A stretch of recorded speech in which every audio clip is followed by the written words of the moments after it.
जीतगढ़ी एक छोटा सा खुशहाल राज्य था। यहाँ के राजा जीत सिंह पराक्रमी एवं प्रजावत्सल थे। उनकी एक बेटी थी जिसका नाम गिरजा था। वह बहुत ही प्यारी, नेक दिल और भोली बच्ची थी। चारों तरफ हंसी, खुशी और शांति थी। राजा सब तरह से प्रसन्न एवं निश्चित थे। गिरजा को देखकर राजा रानी फूले न समाते। गिरजा जितनी सुंदर थी उतनी ही बुद्धिमती भी थी। एक दिन गिरजा दासियों के साथ बाग में खेलने गई। खेलते खेलते राजकुमारी थोड़ी दूर नदी के तरफ निकल गई। दासियां थोड़ी पीछे छूट गई। उसी समय उधर से एक जादूगरनी निकली और बहुत सालों बाद उस तरफ आई थी। उसने सुंदर कपड़ों में सजी राजकुमारी को देखा तो देखती रह गई। उसे लगा कि काश वह भी राजकुमारी होती तो कितना सुंदर होता, कितनी वह सुखी होती। तभी उसे अपने जादू का ख्याल आया। कुछ समय के लिए वह किसी का भी रूप धारण कर सकती थी। जादूगरनी ने राजकुमारी के बाल पकड़ लिए और एक मंत्र फूंक दिया। देखते ही देखते राजकुमारी चिड़िया बन गई। जादूगरनी राजकुमारी की पोशाक में सज गई। देखने में वह बिल्कुल राजकुमारी गिरजा लग रही थी। चिड़िया बनी राजकुमारी को उसने उड़ा दिया। इधर जब दासियों ने देखा कि राजकुमारी आसपास नहीं है तो वे इधर उधर ढूंढने लगी। ढूंढते ढूंढते वहीं पहुंच गई जहां राजकुमारी बनी जादूगरनी खड़ी थी। दासियों को देखते ही जादूगरनी चीख कर बोली, तुम लोग कहाँ चली गई थी? दासियों ने पहले कभी राजकुमारी की इतनी कर्कश आवाज नहीं सुनी थी। वे एकदम चौंक गई, परंतु मुंह से तो कुछ नहीं बोल सकती थी। पेड़ पर बैठी चिड़िया बनी राजकुमारी यह सब देख रही थी, परंतु वह विवश थी, कुछ कर नहीं सकती थी। सब उसे पता था, लेकिन आवाज उसकी चिड़ियों जैसी थी।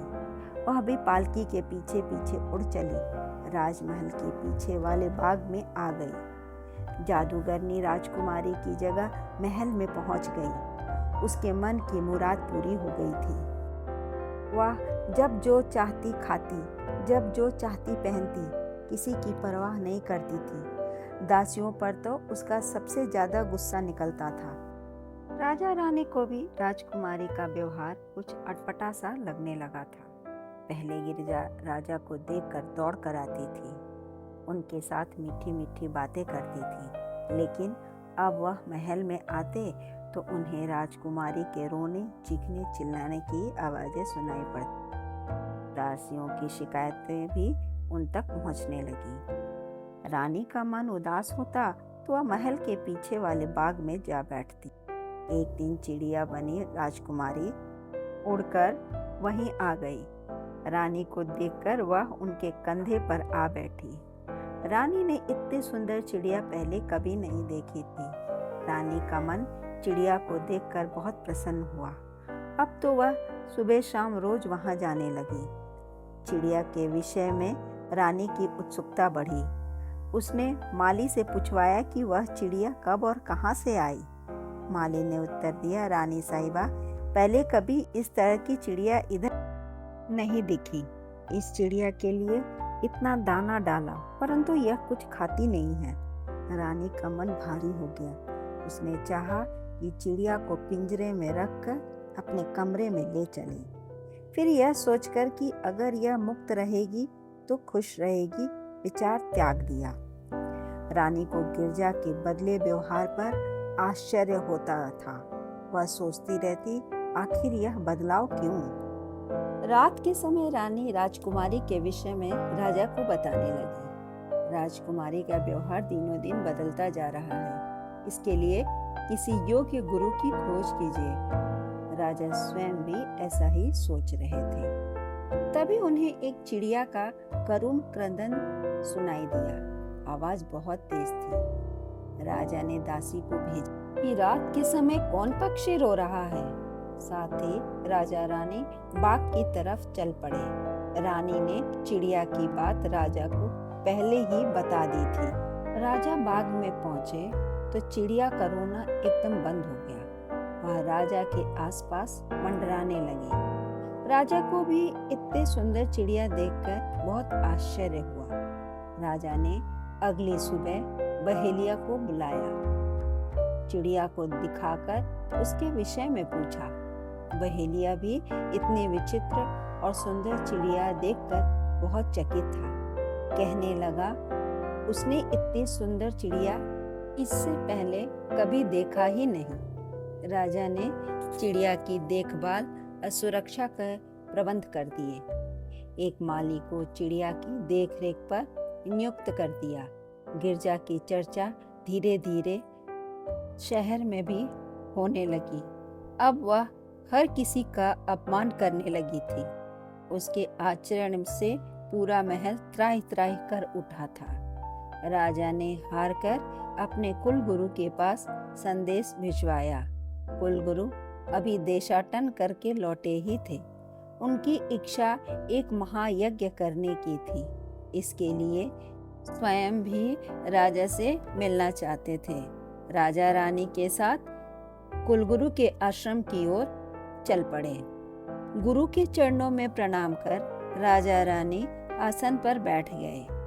कुलगुरु ने राजा के चेहरे पर चिंता की गहरी रेखा देखी तो बोले, राजन, कहो क्या चिंता है?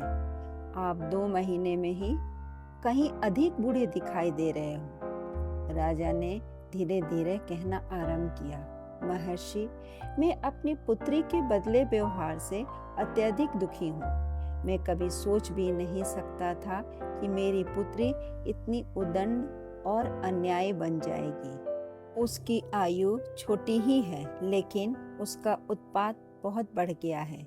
यदि आप उसे अपने आश्रम में रखकर कुछ दिन शिक्षा दें तो वह अवश्य ही सुधर जाएगी। गुरु भी राजा की बात ध्यान से सुन रहे थे। वह जानते थे राजा अत्यधिक प्रजावत्सल एवं न्यायप्रिय हैं। उनकी अपनी ही पुत्री इसके विपरीत आचरण करेगी तो वह स्वीकार नहीं कर पाएंगे। उन्होंने राजा को आश्वासन दिया कि वह महल में स्वयं देखने आएंगे। महर्षि के आश्वासन से प्रसन्न राजा रानी महल में वापस लौट आए।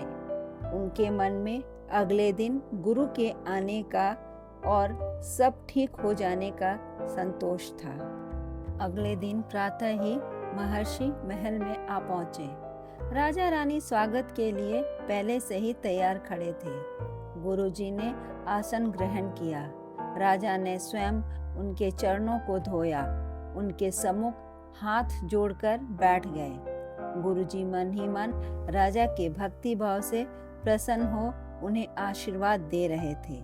फिर उन्होंने राजकुमारी गिरजा से मिलने की इच्छा प्रकट की। राजा ने राजकुमारी को सभा में उपस्थित होने का संदेश भिजवाया, लेकिन राजकुमारी किसी के कहने से कहाँ मानने वाली थी। इच्छा के विरुद्ध तो उससे कोई भी कार्य नहीं कराया जा सकता था। दासियों को उसने मार पीट कर भगा दिया। शोर सुनकर राजा स्वयं राजकुमारी के पास पहुंचे और उसे किसी तरह गुरुजी के पास ले आए। कुलगुरु ने राजकुमारी को देखा तो मुस्कुरा कर कहा, चलो बेटी, आज से तुम्हारी शिक्षा का दायित्व मुझ पर है। अब कुछ दिन तुम्हें तपोवन में रहना होगा।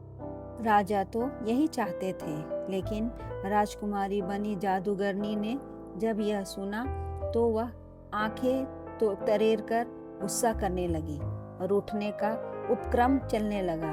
लेकिन जैसे ही महर्षि ने उसका हाथ पकड़ा, वह शांत हो गई। एक जिद्दी लेकिन भयभीत बच्चे की तरह उनके पीछे पीछे चल पड़ी। राजा रानी भी चिंता मुक्त हो गए। दास दासियों ने तो उस दिन खुशी का आनंद लिया। राजा को लग रहा था जैसे कुलगुरु ने उनका बोझ हल्का कर दिया हो।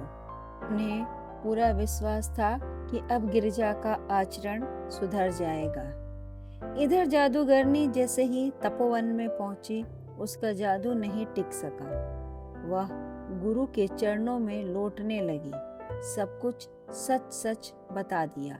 उसने कहा, मैं काले पर्वत जादूगर की बेटी हूँ। मैंने स्वयं ही राजकुमारी गिरजा को चिड़िया बना दिया और स्वयं उसकी जगह ले ली। महर्षि ने कहा, तुमने बहुत गलत किया, लेकिन अब राजकुमारी को उसका रूप लौटा दो। तुम अपने पिता के पास लौट जाओ। जादूगर ने बोली, मैंने राजकुमारी को चिड़िया बना तो दिया, लेकिन मुझे उसको मुक्त करना नहीं आता। उसके लिए तो मेरे पिता को ही आना पड़ेगा। महर्षि ने उसके पिता को बुलवाया। महर्षि का बुलावा मिलते ही काले पर्वत का जादूगर दौड़ा चला आया। मुझे किस लिए याद किया ऋषिवर? यह कहते हुए हाथ जोड़कर खड़ा हो गया। महर्षि ने उसे सारी बात बताई, कैसे उसकी बेटी ने जादू के बल पर राजकुमारी को चिड़िया बना दिया था और स्वयं राजकुमारी बनकर रहने लगी। सुनते ही जादूगर आग बबूला हो गया। उसने अपनी बेटी को बहुत डांटा और कहा, मैंने तुम्हें जादू गलत काम के लिए नहीं सिखाया था, तुम इसके लिए योग्य नहीं हो। उसने समस्त जादू वापस ले लिया। जैसे ही जादूगर ने अपनी विद्या वापस ली, वैसे ही चिड़िया बनी राजकुमारी अपनी असली रूप में आ गई और जादूगर की लड़की अपने रूप में। राजा रानी एवं प्रजा अपनी राजकुमारी को पाकर बहुत प्रसन्न हुए। धन्यवाद। कहानी अच्छी लगे तो लाइक करें, सब्सक्राइब करें और शेयर करना ना भूलें। धन्यवाद।